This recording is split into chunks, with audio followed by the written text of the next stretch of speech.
आप देख रहे हैं अल्फा डिफेंस हिंदी में आपका स्वागत है। आज के इस वीडियो में हम लोग बात करेंगे जम्मू में हुए भारतीय वायुसेना के बेस के ऊपर ड्रोन हमले के बारे में। अभी तक आप सभी लोगों को इस हमले की जानकारी हो चुकी होगी और आप सभी को पता होगा कि ये हमला 26 और 27 जून के बीच वाली रात के 1:30 बजे के आसपास हुआ था। अभी तक इस हमले को लेकर जांच चल रही है और इसी वजह से अभी तक ये नहीं कहा जा सकता कि यह हमला किस प्रकार से हुआ था। इंडियन एयरफोर्स की तरफ से जो स्टेटमेंट बाहर रखी गई थी उसमें केवल 2 लो इंटेंसिटी ब्लास्ट की बात की गई थी। इसके अलावा इस स्टेटमेंट में कहा गया था एक बिल्डिंग की छत में डैमेज हुआ है और 2 पर्सनल इंजर्ड हैं। लेकिन ये चीज मोर और लेस एस्टैब्लिश फैक्ट बन चुकी है कि यह अटैक ड्रोन से किया गया था और इसमें यूज होने वाले एक्सप्लोजिव शेप चार्ज एक्सप्लोजिव्स थे। माना जा रहा है कि पहले एक्सप्लोजिव का मेन टारगेट टेक्निकल एरिया में रखे हुए हेलीकॉप्टर्स थे, वहीं पर दूसरे एक्सप्लोजिव का main target air traffic control room था। लेकिन परेशानी की बात यह है कि ये एक लौता अटैक नहीं था। ऐसे कई अटेम्प्ट संडे के बाद अलग अलग जगहों पर किए गए हैं, जिनमें से एक अटैक की कोशिश इंडियन आर्मी के कालूचक में स्थित बेस के ऊपर करने की कोशिश की गई थी, जहां पर इंडियन आर्मी के सोल्जर्स ने लगभग 20 से 25 राउंड इन ड्रोन्स के ऊपर फायर किए थे।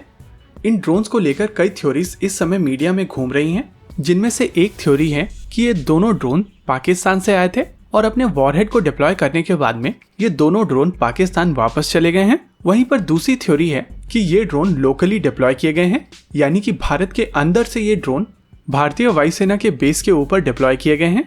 अगर पहली थ्योरी की बात की जाए, यानी कि अगर ये ड्रोन पाकिस्तान से उड़कर भारत में आए हैं, तो ये ड्रोन्स काफी सोफिस्टिकेटेड होने चाहिए, क्योंकि इन ड्रोन्स को लगभग 20 किलोमीटर का डिस्टेंस कवर करना था। साथ ही लाइन ऑफ कंट्रोल के ऊपर जो हम लोगों के सर्वेलेंस हैं, जिसमें इलेक्ट्रो ऑप्टिकल सेंसर्स भी हैं, उन सभी चीजों को डॉज करके बिना आरएफ कम्युनिकेशन के इन ड्रोन्स को भारत में एंटर करना था, अपने पेलोड को डिप्लॉय करना था और उसके बाद वापस जाना था। इस तरीके की मिशन प्रोफाइल के साथ में जो ड्रोन्स आते हैं वो काफी ज्यादा हाईटेक ड्रोन्स होते हैं और पाकिस्तान के पास में इस तरीके के ड्रोन का एक्सेस है।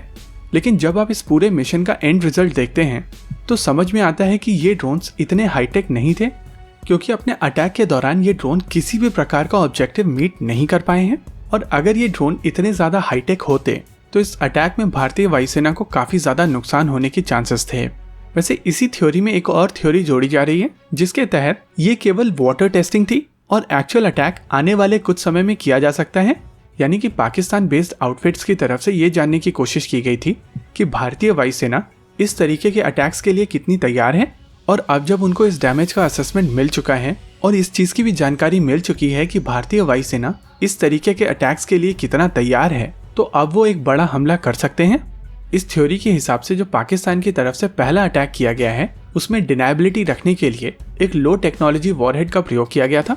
लेकिन फिर से क्वेश्चन वही निकल कर आता है कि अगर पाकिस्तान की तरफ से ये चीज की गई है तो अब भारतीय वायुसेना आने वाले कुछ ही समय के अंदर एंटी ड्रोन सिस्टम्स इन इलाकों में लगा देगी। ऐसे में एक बड़ा हमला करना पाकिस्तान के लिए काफी ज्यादा मुश्किल हो सकता है। और इसी वजह से ये जो तीसरी थ्योरी है, जिसके हिसाब से ये अटैक टेररिस्ट द्वारा किया गया है, उसके चांसेस काफी ज्यादा नजर आ रहे हैं। लेकिन यहाँ पर यह भी समझना जरूरी है कि अटैक जम्मू में हुआ है, कश्मीर में नहीं, और यही कारण है कि सिचुएशन और ज्यादा कॉम्प्लेक्स हो गई है। लेकिन सबसे बड़ा क्वेश्चन ये है कि क्या भारत सरकार अपने हाई वैल्यू टारगेट्स को इन ड्रोन से बचा सकती है। आमतौर पर इस तरीके के drone radar line of site से काफी नीचे उड़ते हैं और इसी वजह से इन ड्रोन्स को रेडार पर पकड़ा नहीं जा सकता। वहीं पर अगर बात की जाए इलेक्ट्रो ऑप्टिकल सेंसर्स की, तो अभी के इलेक्ट्रो ऑप्टिकल सेंसर्स कुछ इस तरीके से कॉन्फ़िगर किए गए हैं कि ये बड़े टारगेट्स को आसानी से पकड़ सकते हैं, लेकिन ड्रोन जैसे छोटे टारगेट्स को इनके काफी छोटे इंफ्रारेड सिग्नेचर के कारण इतने आसानी से पकड़ नहीं सकते हैं।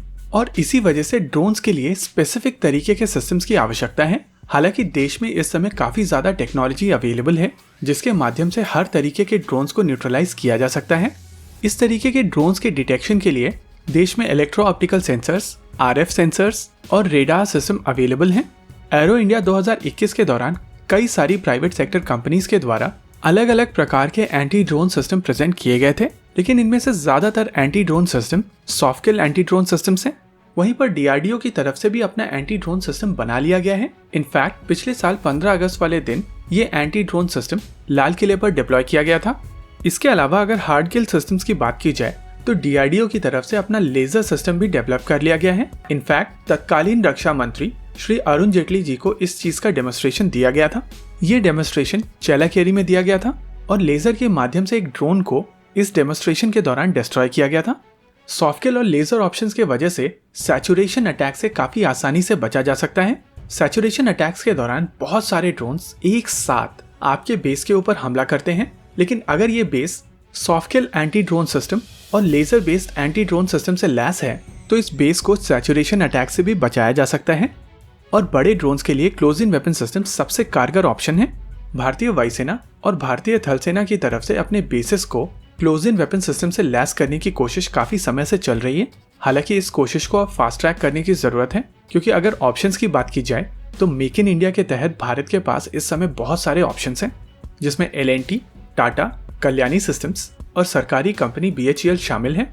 और उससे बड़े ड्रोन्स के लिए आपके पास आकाश, स्पाइडर, VL अस्त्रा या QR-SAM जैसे ऑप्शंस ऑलरेडी अवेलेबल हैं। यहाँ पर जरूरत केवल एक कॉम्प्रिहेंसिव अप्रोच की है। भारत के पास इस समय इस तरीके के थ्रेट से निपटने के लिए सारे कंपोनेंट्स मौजूद हैं और कोशिश ये की जानी चाहिए कि भारत आने वाले समय में जल्द से जल्द इन सभी कंपोनेंट्स को कॉम्प्रिहेंसिव तरीके से इंटीग्रेट करके इस तरीके के थ्रेट से बचने का सॉल्यूशन तैयार करे। लेकिन तब तक ये भी बहुत जरूरी है कि ऑफेंस को एनिमी की कोर्ट में ले जाया जाए, यानी कि इस तरीके के हमले इस तरीके के अटैक्स के मास्टरमाइंड्स के घर में नहीं होंगे। तब तक ऑफेंस एनिमी कोर्ट में नहीं जाएगा और इसी वजह से जरूरी है कि जो आपने 50 किलोमीटर की रेंज वाले स्वार्म ड्रोन्स तैयार किए हैं उनको प्रयोग में लाया जाए।